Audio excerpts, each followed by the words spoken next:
రచ్చబండ కార్యక్రమం అనేది ఒక బాధ్యతాయుతమైన ఒక జడ్జి లాంటి ఒక పోర్షన్ అది అక్కడ ఎన్నో ఫ్యామిలీస్ విడిపోయి కోర్టులో సంవత్సరాలు తేలని కేసుల్లో చాలా మంది మన మీద నమ్మకంతో అక్కడికి వచ్చినప్పుడు ఒక అక్కలాగా ఒక వదినలాగా ఒక కూతురులాగా వాళ్ళని కన్విన్స్ చేసి ఫ్యామిలీ అంటే ఏంటి వివాహ వ్యవస్థ అంటే ఏంటి మీరు విడిపోతే ఆ కుటుంబంలో ఉన్న పిల్లలు ఎలా అనాథలైపోతారో వాళ్ళకి తెలియజేసి వాళ్ళని కలపడం తప్పు అనుకుంటే ఇంకా నేనేం చేయలేను.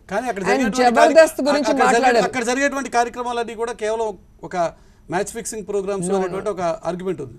కేవలం అక్కడ రేటింగ్స్ కోసం ఒక దేవుడు సాక్షిగా అలాంటి పనులు చేయాల్సిన అవసరం నాకు లేదు.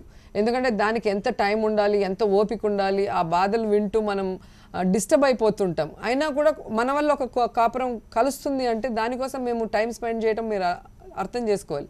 సో ఆ మ్యాచ్ ఫిక్సింగ్ అనేది రచ్చబండ లాంటి కార్యక్రమాలే మిగతా ఛానల్స్ లో కూడా ఉన్నాయి. అక్కడ కూడా ఇదే డిస్కషన్, ఇలాంటి తరహా డిస్కషన్స్ వచ్చే సందర్భంలో రేటింగ్స్ కోసం కొన్ని క్రియేట్ చేయక తప్పదు అని నాకు తెలియదు. కానీ నా వరకు నేను నా గురించి చెప్పగలను, వేరే వాళ్ళు చేసే గురించి నేను చెప్పలేను. ఒక మహిళా ప్రెసిడెంట్ గా ఒక ఎమ్మెల్యేగా నా వల్ల చేయగలిగింది నేను చేయాలని అది చేయటమే తప్ప ఈరోజు దాని మీద పడి ఏడుస్తున్నారు కాబట్టి అది కూడా ఇంకా చేయకూడదు అని చెప్పి మానేద్దాం అనుకుంటున్నా. సరే అప్పుడైనా చల్లబడతాయేమో ఈ తెలుగుదేశం పార్టీ కళ్ళు అనుకుంటున్నా.